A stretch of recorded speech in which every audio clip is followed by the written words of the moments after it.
शुक्र मंगल के साथ आ गया है, अर्थात शुक्र मंगल मिलके पति पत्नी साथ आ गए हैं। ये शुक्र मंगल का जो इस समय युति हुई है, मंगल पहले से ही वृश्चिक राशि में था और शुक्र उसमें आ गया है उसके साथ में, तो बहुत लोग का ये होगा कि बहुत लोगों का रिकन्सिलेशन होगा, जिसे जो संबंध जिनके टूट चुके हैं या जिनका डिवोर्स हो चुका है, जिन पति पत्नियों का, वो लोग मिल सकते हैं। या फिर जिनकी शादियां नहीं हो रही हैं, दूसरी शादी की मैं बात कर रहा हूँ, डिवोर्स के बाद की जो शादियां हैं, वो सेकंड मैरिज के चांसेस बढ़ेंगे और वो फिक्स भी होंगे और होंगे भी।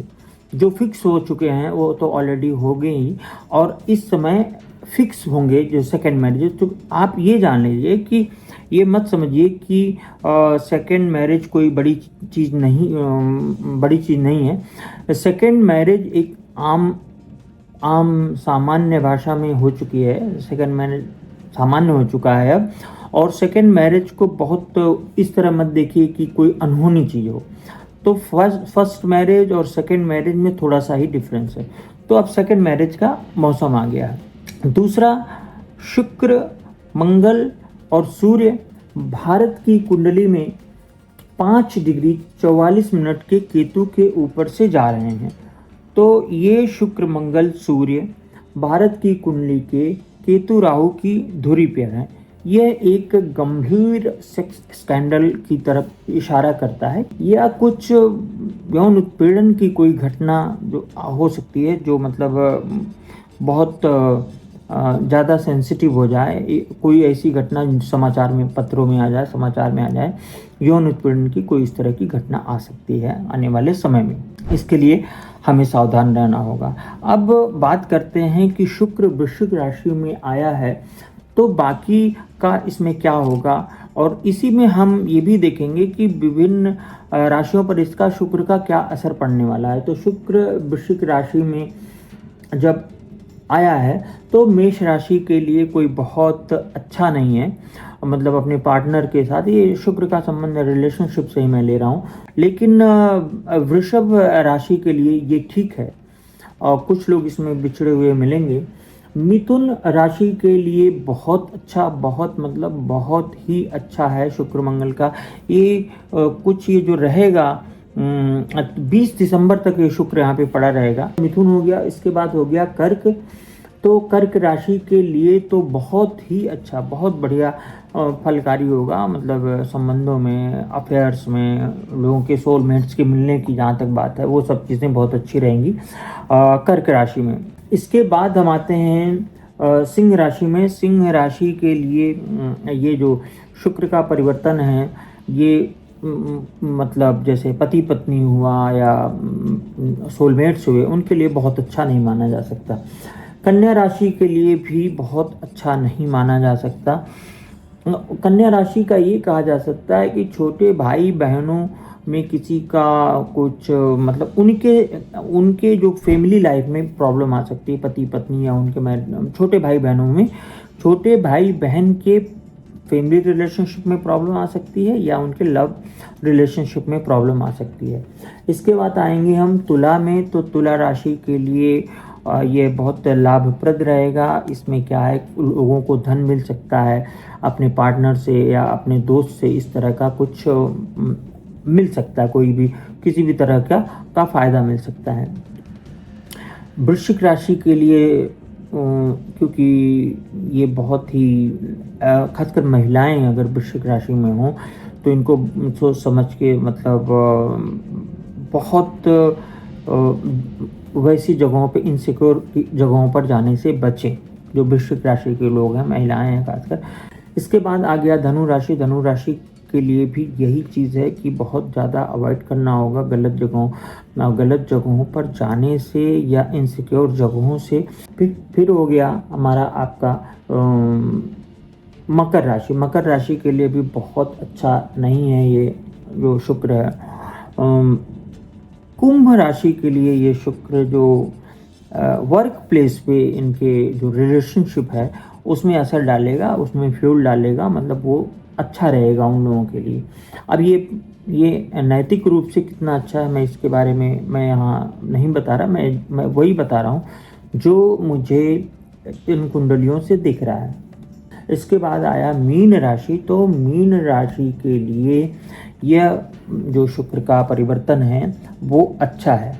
अब मैं आता हूँ भारत के लिए। भारत के लिए अगर मैं बात करूँ तो ये जो दिसंबर तक का जो समय है, दिसंबर तक का जो समय है शुक्र की राशि में, अभी हमने एक अभिनेता की धर्मेंद्र जी का निधन हुआ। तो कोई वयोवृद्ध नेता हो सकते हैं जिनका मतलब निधन हो सकता है, डेथ हो सकती है, या कैसे भी वृद्ध हो या नहीं हो, किसी नेता का जाना हो सकता है। अब इसको कृपया करके मेरी डेथ की भविष्यवाणी से मत जोड़िएगा, क्योंकि उसके लिए मैं अपोलोजाइज हूँ। मैं अगर किसी की कम उम्र है तो मैं इस पर भविष्यवाणी करना नहीं करता हूँ, बिल्कुल बंद कर दिया हूँ। तो भारत के लिए अगर भारत की बात करें तो भारत के लिए दिसंबर तक का जो समय है वो मैं कह सकता हूँ कि यही एक छोड़ दीजिए तो सो है। लेकिन जो बड़ी चीज़ मैं बताने जा रहा हूँ, जनवरी से मिड जनवरी के बाद मतलब फरवरी से आप सोना खरीद सकते हैं। सोना खरीदने का ये समय बहुत अच्छा है। आप सोने में इन्वेस्ट करिए और प्रॉपर्टी में भी निवेश कर सकते हैं। मतलब जनवरी के बाद प्रॉपर्टी में भी निवेश कर सकते हैं।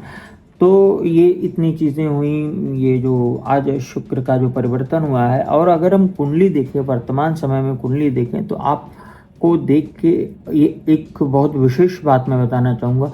बृहस्पति को आप गौर करिए, बहुत दिनों से वो जीरो डिग्री पर अटका हुआ है, बहुत दिनों से। इस समय बृहस्पति की ये स्थिति है कि वो वक्री भी है और वो उच्च का भी है, वो अस्त भी है। ठीक है, अब बृहस्पति सिंह राशि में जाएगा और इसी तरह का उसका मूवमेंट। इस समय बृहस्पति की जो स्थिति है वो बड़ी खराब है। इसी को अतिचारी भी बोला गया है। तो जब गंगा स्वर्ग से पृथ्वी पर आई, एक ये जान लीजिए कि गंगा कोई प्राकृतिक मैं नहीं कहूँगा, मतलब गंगा पृथ्वी का भाग नहीं थी, वो दूसरे स्पेस से आई हैं, स्पेस में किसी और जगह से आई हैं। आप ये समझिए कि एक एस्टेरॉयड जो गिरता है, कुछ इस तरह की घटना मानिए। तो इस पर मैं बता भी चुका हूँ लोगों को कि अयोध्या के एक राजा हुआ करते थे और उनके किसी राजा के 60,000 या कथित तौर पर 60,000 पुत्रों का को कपिल मुनि ने श्राप दिया था। वो सब जल गए थे, मृत्यु हो गए थे। कपिल मुनि वही सांख्य दर्शन वाले। तो फिर वो कहा गया कि कोई भी इस वंश में अगर आगे चल के इस वंश में इनको तारना चाहे, इनको सदगति देना चाहे, तो गंगा जब धरती पर आएंगी तभी इनको सदगति मिलेगी। और आपको जान के आश्चर्य होगा कि ये चीज़ रामायण में लिखी हुई है ना। वाल्मीकि रामायण में ये प्रसंग है। गंगा का धरती पर आना एक वाल्मीकि रामायण के अंदर का प्रसंग है, बाकी जगह तो आप छोड़ दीजिए।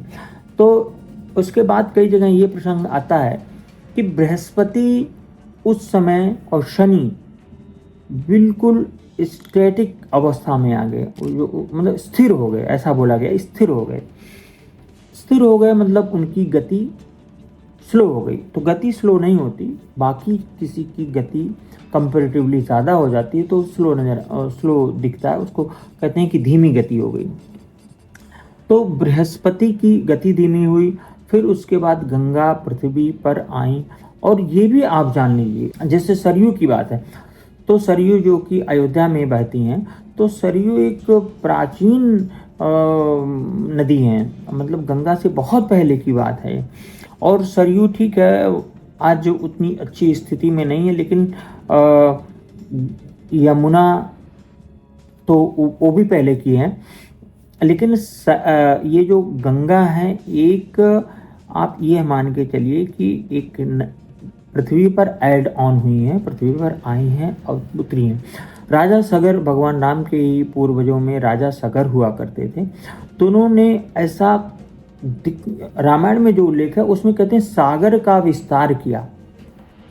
रामायण में वाल्मीकि जी लिखते हैं कि समुद्र स्वयं कहते हैं कि आप ही के, भगवान राम से कहते हैं कि आप ही के वंश में राजा सगर हुए जिन्होंने मेरा विस्तार किया।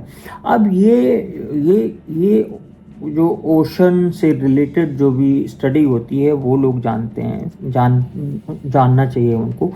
वैज्ञानिकों को, साइंटिस्ट्स को ये बात समझनी चाहिए कि, और समझ भी रहे होंगे, ऑब्वियस सी बात है, समझ रहे होंगे कि कैसा विस्तार, मतलब समुद्र का विस्तार कैसा हो सकता है, कि क्या समुद्र को खोदा गया, क्या समुद्र के लिए स्थान दिया गया। तो ये एक को मुझे लगता है ये ज्योतिष का यहाँ पे मुद्दा नहीं रह गया और ना ये धर्म का मुद्दा रह गया, यहाँ पे विज्ञान का मुद्दा रह गया। जैसे कि मैं इस चीज़ को मैं चाहता था कि रामायण की चीज़ों को लाऊं, तो मैंने एक वीडियो इसके पहले किया था रामायण के विषय में। तो उसमें मैंने बताया था कि भगवान हनुमान जी लंका में उड़ के नहीं गए थे, वो तैर कर गए थे। इसके मैंने सारे प्रसंग बताए थे, उदाहरण सहित बताए थे।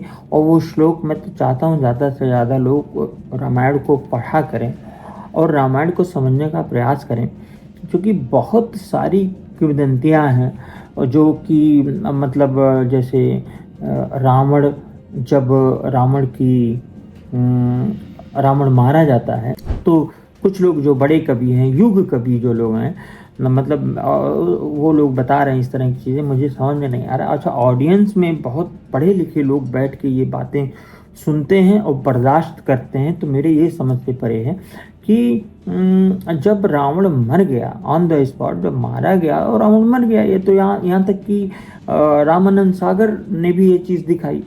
तो फिर वो भगवान राम ने लक्ष्मण जी को क्यों कहा कि जाके ज्ञान दीजिए? तो ये this is endure to glorify Ravana. Ravan को ग्लोरीफाई करने का एक प्रयास कुछ लोगों ने बीच में किया, जो कि हो सकता है कि रावण की ही संस्कृति से संबंधित रहे हों, उनको उसकी रावण की संस्कृति को जिनको अच्छी लगती हो, जिनको रास आती हो, जिनको पसंद आती हो रावण की संस्कृति, तो हो सकता है वे लोग हों जो रावण को महिमा मंडित करने के लिए इस तरह की बातें बताएं कि कहते सीता जी को उसने छुआ तक नहीं। सीता जी को जहाँ तक छूने की बात है तो रावण सीता जी का इसलिए कुछ नहीं कर सकता था कि नल कुबेर जो कि रावण का ही भतीजा था, तो उसकी पत्नी से रावण ने बलात्कार किया था। तो उसके बाद नल कुबेर ने श्राप दिया कि तुम इतने नीच और घृणित हो, अगर किसी भी पराई स्त्री को उसकी इच्छा के बिना छूने का प्रयास किए तो तुम्हारा सर कई टुकड़ों में बट जाएगा। अब दूसरी जगह आते हैं कि रावण क्या करता है। लक्ष्मण रेखा कॉन्सेप्ट पूरी तरह से गलत है, कोई लक्ष्मण रेखा वगैरह नहीं खींची गई थी। आप रामायण पढ़िए, वाल्मीकि रामायण में एकदम जो लेटेस्ट होगा, जो मतलब जिसको बहुत चीज़ें डिलीट कर दी गई हैं, वहाँ पर भी आप इसको नहीं पाएंगे। तो वो माता सीता को जब वो कुटिया में जाता है तो वो माता सीता पहले तो बात पूरी अपनी कहानी बताती हैं, उसको बड़े ध्यान से सुनता है और वो सब कुछ मतलब एक वार्तालाप होता है। वो कहीं ऐसा नहीं कि दूर से आओ मैं लक्ष्मण रेखा में पैर रखूँगा तो ऐसा हो जाएगा। वो फिर उसके बाद ये अचानक ये कांड करता है वो। फिर जब जटायु जी जो उनको गिद्धराज बुलाया था, तो मेरा अपना मानना है कि वो कोई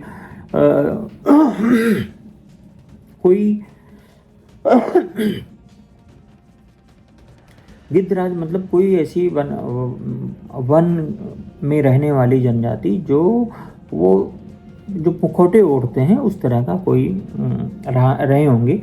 तो उन्होंने बहुत लड़ाई करने का, जो कि गिद्ध का भगवान राम एक गिद्ध का वो करते हैं, पक्षी का अंतिम संस्कार, ये बातें थोड़ी सी अजीब सी लगती हैं। खैर, तो वो जब जटायु से युद्ध होता है रावण का मतलब माता सीता को बचाने का प्रयास करते हैं जटायु। तो फिर सीता जी भाग जाती हैं, एक पेड़ के ओट में छुप जाती हैं।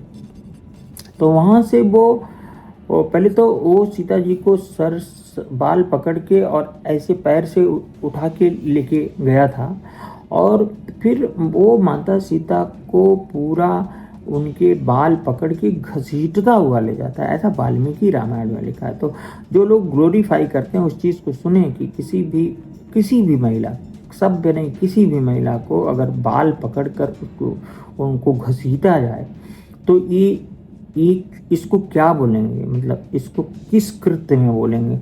उसके बाद वहाँ पर जब वो आता है, माता सीता को कहता है कि जो है तुम मेरा निवेदन स्वीकार कर लो।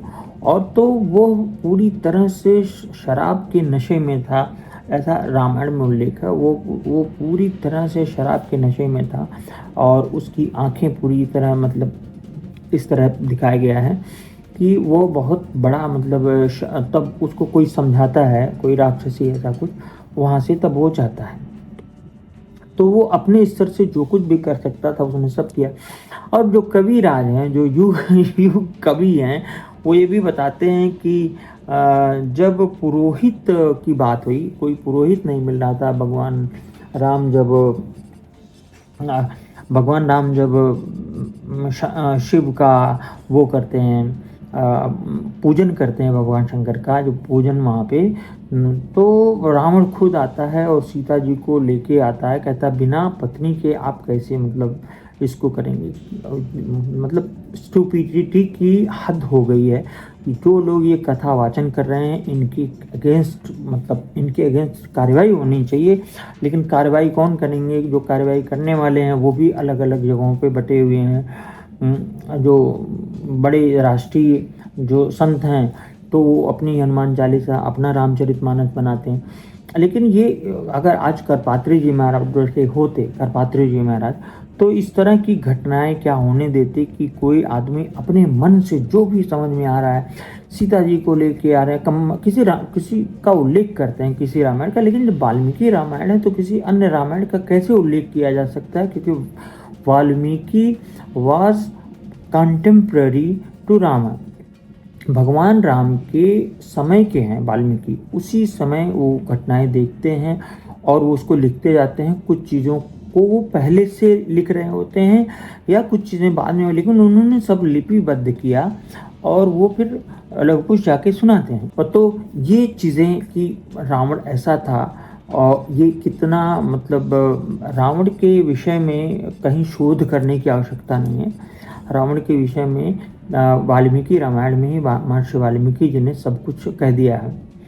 अब दूसरी बात आती है शबरी का, जूठा बेर खाने का। तो मैं ऐसा नहीं कह रहा हूँ कि भगवान राम जूठा बेर नहीं खा सकते थे, क्योंकि वो निश्चित तौर पर जो पुरुषोत्तम थे, मर्यादा पुरुषोत्तम, लेकिन जूठा बेर वो नहीं खाए थे। रामायण के अनुसार वाल्मीकि रामायण में उल्लिखित है कि शबरी को सारे जो बेर थे उनका पता था कि कौन जूठा हो सकता है, कौन मीठा है, कौन खट्टा है, मतलब इस तरह। तो उन्होंने सब अच्छे बेर चुन के लाए थे जो कि इन्होंने ग्रहण किया। हाँ, शबरी के गुरु थे वो मतंग ऋषि थे, और मतंग ऋषि एक जल्लाद जो बोलते हैं, मतलब बहुत ही नीचे पायदान पर जिसको बोला जाता है जातियों में, अगर सो कॉल्ड जो स्ट्रेटिफिकेशन है, स्तरीकरण है, उसमें वो जो मतंग ऋषि है वो काफ़ी छोटी जाति के थे, लेकिन वो शबरी के गुरु थे। और उनकी जो पुत्री हुई मातंगी, वो हमारी 10 महाविद्याओं में एक देवी हैं। अब आप सोच सकते हैं कि हम मतलब किनकी पूजा करते हैं।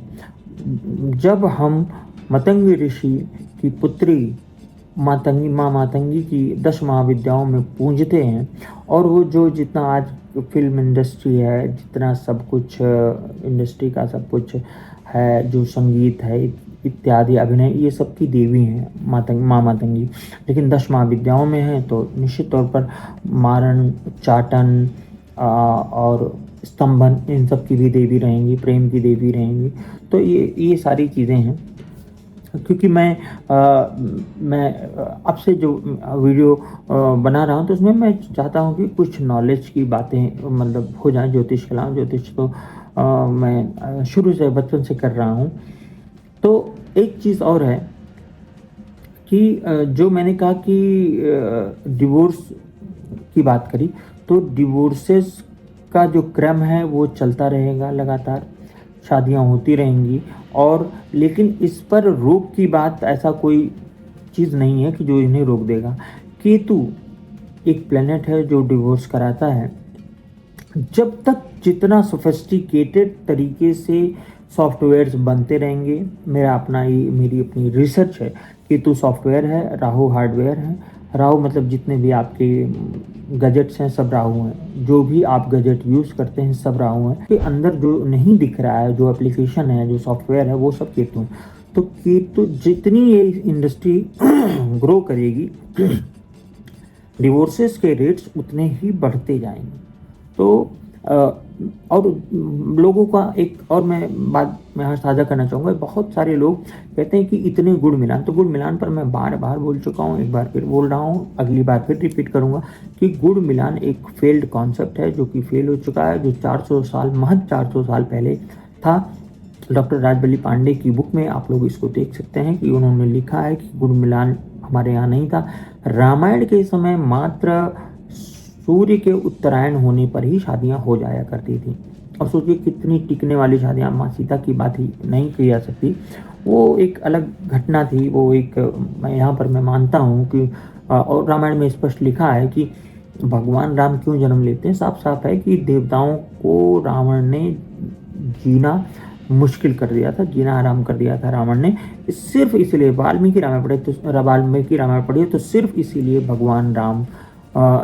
भगवान विष्णु ने राम के रूप में जन्म लिया और उनका वध किया और बहुत अच्छी तरीके से समाप्त किया।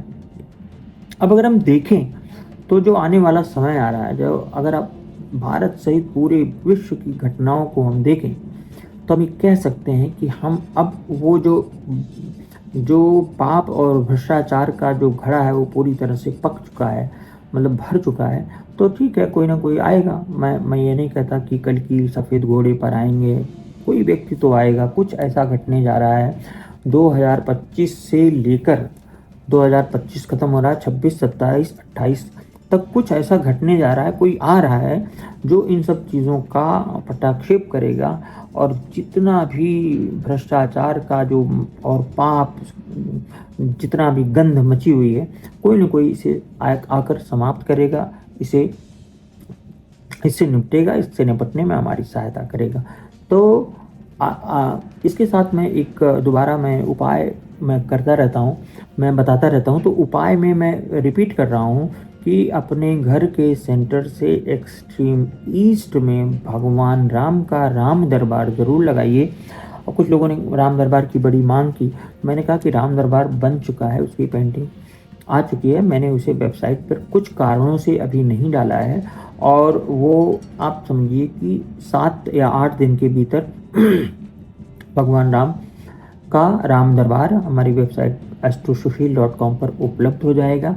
माँ कमला या माँ लक्ष्मी, जिनका लोगों की मांग पर, वो हमारी वेबसाइट पर उपलब्ध है। तो और वो बहुत कम प्राइस में, क्योंकि उसको बनाने में कई लाख लगे थे, मैंने शेयर भी किया था, तो बहुत कम मूल्य पर वो हमारी वेबसाइट पे उपलब्ध है। तो माँ लक्ष्मी जो माँ कमला जो कि वेबसाइट पर हैं, और एक श्री यंत्र लेके आप घर के सेंटर से साउथ ईस्ट में रखिए, वहाँ पर परफ्यूम स्प्रे करिए। बहुत अच्छी गुलाब की सुगंध वाले परफ्यूम जितना आप अफोर्ड कर सकते हैं। अगर आपके पास कुछ नहीं है तो आप गुलाब का पुष्प उन्हें अर्पित कर सकते हैं। गुलाब की कैंडल्स लगाइए, अगर अफोर्ड कर सकते हैं तो रोज़ शाम को, अदरवाइज फ्राइडे की इवनिंग्स को ज़रूर करिए। ये वाला उपाय उनको मिश्री और इसके साथ साथ किशमिश का भोग लगाइए। कभी कभी आप ड्राई फ्रूट्स वगैरह भी रख सकते हैं, क्योंकि त्रिपुर सुंदरी जो श्री यंत्र है, माँ त्रिपुर सुंदरी, वो सर्वोच्च सुंदरता का सर्वोच्च है। उनसे सुंदर कोई नहीं है, उनसे ज़्यादा धनवान कोई नहीं है। तो जो लोग धन के लिए मेडिटेशन करते हैं, जो धन के लिए साधना करते हैं, तो उनके लिए जो धन आएगा वो वहीं से आएगा, माँ त्रिपुर सुंदरी की साधना और माँ त्रिपुर सुंदरी का आवास श्रीयंत्र में। श्रीयंत्र ज़्यादा से ज़्यादा कोशिश करिए कि आप स्फटिक का लीजिए। स्फटिक का ना मिले तब आप दूसरे ऑप्शन सोच सकते हैं। जो कागज़ के यंत्र हैं वो कोई मतलब नहीं है, और यंत्रों को खींचा जाना और सब वो एक अलग प्रक्रिया है। इसी बीच बहुत साल पहले एक घटना घटी थी अमेरिका में, और मुझे वो स्टेट का नाम भूल गया, लेकिन वहाँ पे एक बहुत लंबा चौड़ा, मतलब कई 100 मीटर का एक श्रीयंत्र, खुदा हुआ श्रीयंत्र मिला था। आप इंटरनेट पे जाएंगे तो गूगल करेंगे तो पूरी की पूरी वो चीज़ आपको उपलब्ध हो जाएगी। तो राशियों की बात जहाँ तक है, तो मैं कोशिश करूँगा कि राशियों का विवरण मैं दिसंबर का राशिफल मैं आप लोगों के समक्ष जल्दी प्रस्तुत करने का प्रयास करूँगा। तब तक के लिए राम राम।